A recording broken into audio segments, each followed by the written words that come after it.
Welcome to all in the course Fundamentals of Behavioral and Social Science Research and module Sampling. And in this, we are going to deal sample size determination. What to be size of the sample? And after this session, you can develop the potency about what is sample size and explain its importance in research, identify key factors that influence sample size, apply formulas for determining sample size in quantitative studies, understand sample size consideration in qualitative research, and recognize common pitfalls and ethical consideration. So therefore, it is important because starting the research, generally researchers try to explore what should be size of that particular sample. जो वो sample select करने जा रहा है उसकी संख्या कितनी होनी चाहिए, ये बहुत ही टफ होता है। कोई कहता है कि इतनी संख्या ले लें, लेकिन वो कैसे संख्या का चुनाव किस बिहाफ पे किया जाए। लेकिन उसके पहले हम सैंपल साइज की बात करें तो sample size refers to the number of participants, object और events included in a study. जिन पे हमारा शोध कार्य आधारित है वो व्यक्ति हो सकते हैं, वस्तु हो सकता है, ये कोई घटना हो सकती है, उनकी संख्या को ये सैंपल साइज रिफ्लेक्ट करता है। A sample must be large enough to enable the researchers to draw valid inferences about the population, but not so large as to waste time and resources. क्रेसवेल ने कहा है कि एक सैंपल कम से कम इतना enough large होना चाहिए जिसके आधार पर पॉपुलेशन के विषय में कुछ अनुमान लगाया जा सके, but not so large as to waste time and resources, लेकिन इतना भी बड़ा नहीं होना चाहिए जिससे कि उससे that be wastage of time and resources, जिसके आधार पे हमारा जो एफर्ट हो वो बहुत ही उसमें कंज्यूम भी हो और हम जनरली कुछ कहने के एबल ना हो। तो therefore a sample size refers to number of participants, object or events. Importance of sample size. अब हम बात करें कि सैंपल साइज पे हम इतना एम्फेसिस क्यों करें, ये हमें हेल्प क्या करता है। तो इसकी जो महत्व है उस पे न्यादर्स का जो आकार उस पे हम चर्चा करेंगे। तो पहले ये हमें इंडिकेट करता है accuracy. Larger samples reduce sampling error, और लार्जर सैंपल की बात यहां पे करें कि एप्रोप्रिएट लार्जर, ऐसा नहीं बहुत बड़ा हो। जितनी ही संख्या हमारी अधिक होगी उतनी ही हम एक्यूरेसी की तरफ जाएंगे। प्रिसीजन, शुद्धता, appropriate representation of population with in an effective sample size. Appropriate representation of population, अगर पॉपुलेशन का सही प्रतिनिधित्व सैंपल में होगा तब, और सही होगा इसका मतलब है कि एक इफेक्टिव सैंपल साइज चाहिए जिससे कि हम कुछ इन्फर कर सकें और सही इन्फर कर सकें। तो दैट इज नोन एज शुद्धता, precision. Third one is the generalisability. अगर सैंपल साइज अप्रोप्रिएट है तभी हम अपनी फाइंडिंग्स पूरे पॉपुलेशन के लिए जनरलाइज कर सकते हैं। तो adequate sample size ensures findings generalization या generalize for the population. Statistical power, appropriate sample size help detect a true effect if it exists. जो सांख्यिकीय क्षमता है, स्टैटिस्टिकल पावर है, वो appropriate sample size अगर रहेगा तभी वो एक ट्रू इफेक्ट को डिटेक्ट कर सकता है। अदरवाइज नहीं। Ethical use of resources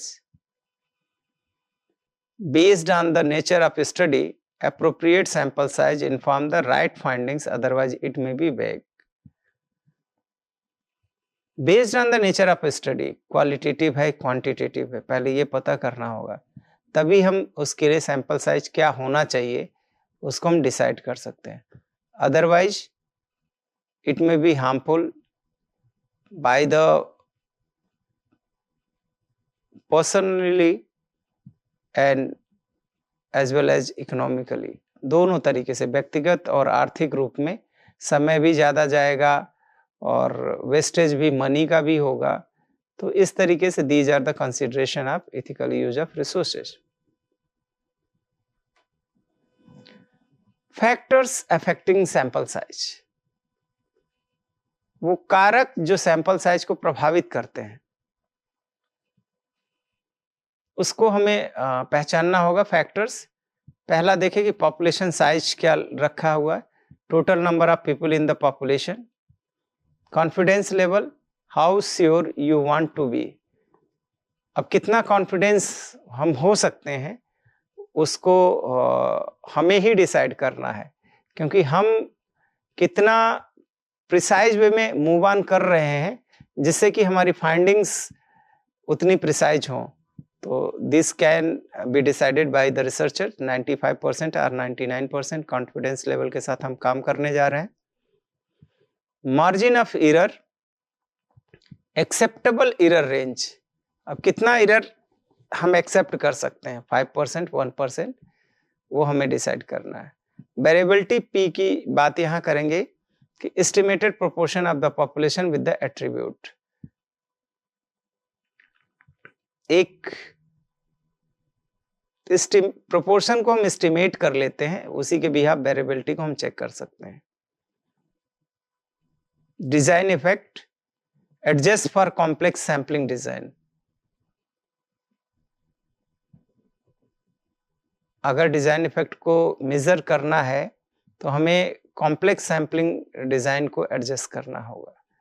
power हम ज्ञात करते हैं 1 माइनस बीटा की सहायता से, और probability of detecting a true effect commonly 80% और above that it, effect size, magnitude of the difference you expect।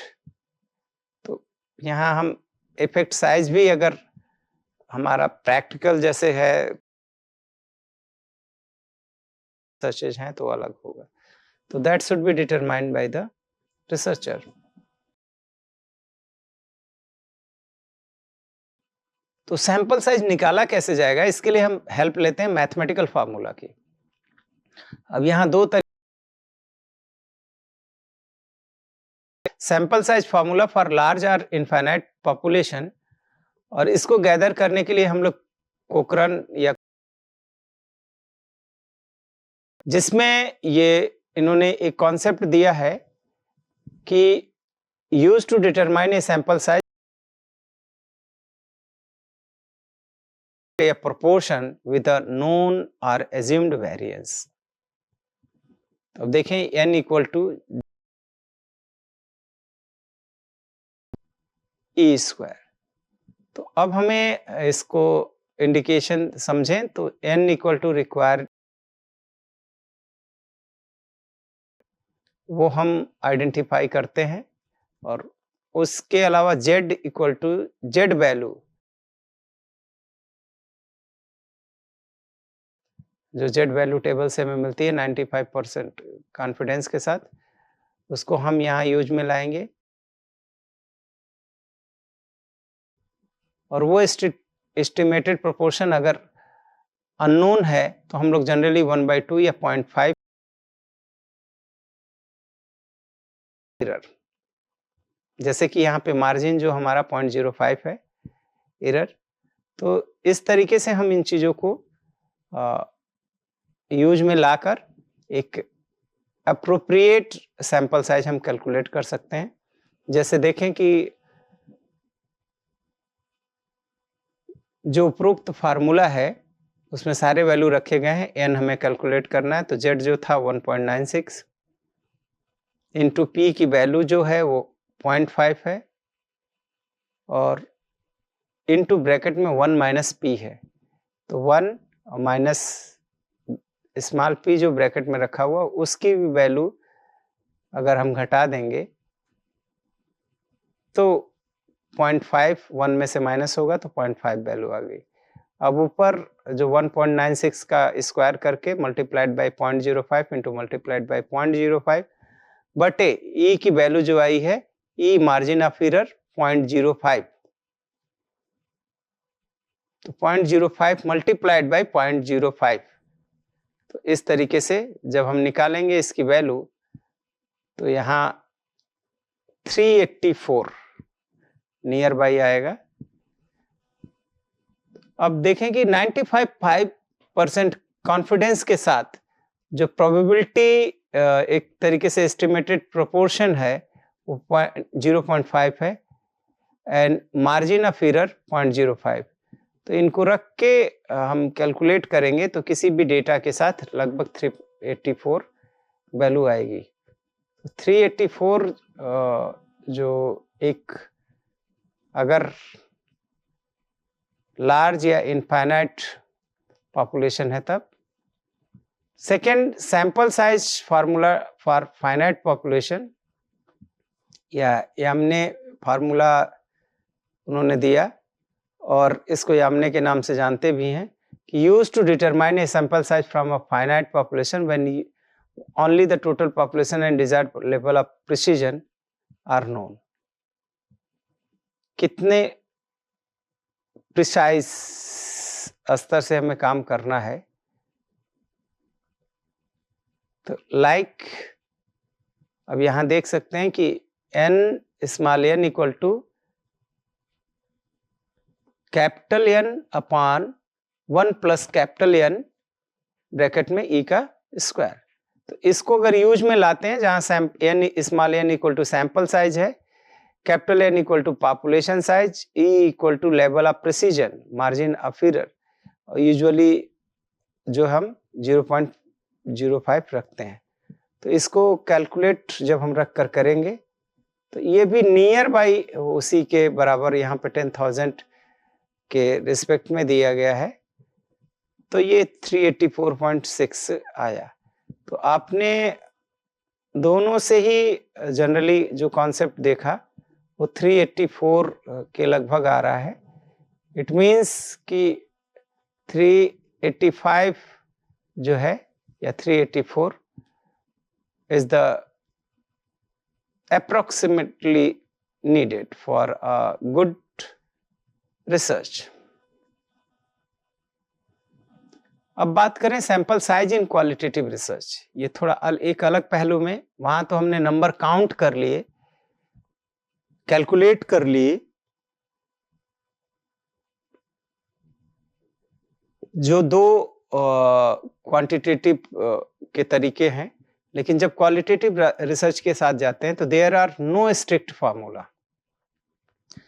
It depends on purpose of the study.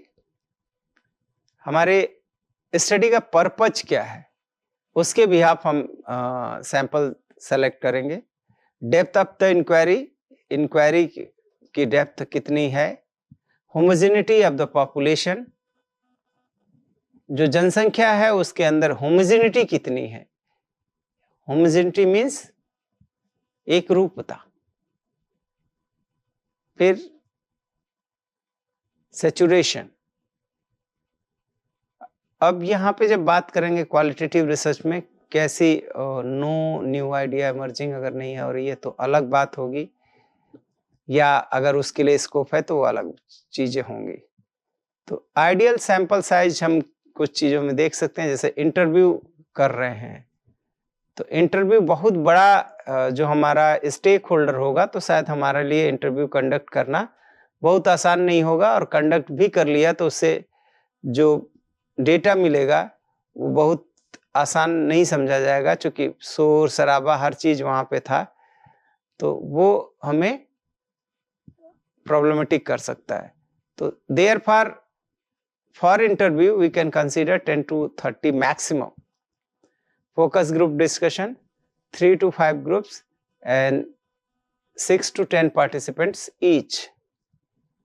The concept of saturation rather than numbers determines sample size in qualitative research. जब हम बात कर रहे हैं कि qualitative research में, तो इसका मोटिव ही है नेचुरलिस्टिक इंक्वायरी के लिए जाना, और नेचुरलिस्टिक इंक्वायरी के साथ साथ डेप्थ इंक्वायरी के साथ जाना। तो वो सारे मोटिव हमारे अगर हम दिमाग में हैं तो उसके अनुसार हम sample size in qualitative research we can decide. अब जो common mistakes in determining sample size को डिसाइड करते समय हम लोग क्या गलतियां कॉमन कर लेते हैं वो देखने की जरूरत है। यूजिंग आर्बिट्री नंबर्स, हम जनरली ऐसे ही ले लेते हैं कि 30 इज इनफ। तो ये एक इंसाइट अपने माइंड में नहीं बनाना चाहिए। If we are moving with quantitative research then we should go the appropriate numbers by the calculating self, otherwise with the help of guide. Otherwise you may use the arbitrary numbers, so that is more problematic. What is the base to select the arbitrary numbers? Ignoring variabilities, जो variabilities हैं हम उनको ignore कर रहे हैं, ये कहीं ना कहीं हमारे लिए कॉमन मिस्टेक में कंसीडर होते हैं। ओवर एस्टिमेटिंग प्रिसीजन्स, जो प्रिसीजन है उसको जब हम ओवर एस्टिमेट करने लगते हैं तो वो कॉमन मिस्टेक सबके साथ दिखता है, चाह के भी कंट्रोल नहीं होता। लेकिन जब हम एकदम ही कॉन्सेप्चुअल उसके साथ होंगे कि नहीं, हमें जो कुछ भी निकालना है वो एकदम सही निकालना है, तो that times we can use the times within a right way. So ignoring variability, overestimating precision, failing to consider design effect in surveys, जो डिजाइन्स इफेक्टिव हैं सर्वे में, तो अगर वो नहीं हम ले पा रहे हैं तो शायद हमारे लिए एक त्रुटि हो जाएगी, एरर हो जाएगी, क्योंकि हमने वो सर्वेज डिजाइन नहीं consider design effect in surveys. तो अगर उसको हम यूज में नहीं ला पा रहे हैं जो हम सोच रहे थे, तो here it can be not adjusting for expected non responses. हमने ये भी नहीं सोचा कि जो नॉन रिस्पॉन्सेज एक्सपेक्टेड हो सकते हैं उनके लिए कुछ योजना नहीं बनाई, नॉट एडजस्टिंग। तो this can be common mistakes and it is affect our study. अब आपको एक एक्टिविटी सोचना है और उसके बाद से थोड़ा इसमें इन्वॉल्व हो सकते हैं कि identify a research topic of your choice based on the nature of your study, discuss the key factors you would consider when determining the appropriate sample size. तो it should, अब आपको सोचना है, based on the nature of your study, discuss the key factors you would consider when determining the appropriate sample size and explain why each factor is important. तो ये आपको सोचना होगा, और जब आप सोचेंगे तो इस जो कॉन्सेप्ट है उसके लिए तैयार हो पाएंगे. सैंपल साइज कैसा होना चाहिए, किस तरीके का होना चाहिए, कितना होना चाहिए, वो सारी चीजें डिसाइड कर पाएंगे. तो think about this. Why might a small sample be appropriate in some studies but not others. कुछ जगहों पे एक छोटी जो सैंपल साइज है वो अप्रोप्रिएट मान ली जाती है और कुछ जगहों पे नहीं. How do ethical principles apply when deciding sample size. What are the consequences of using a sample size that is too small और टू लार्ज.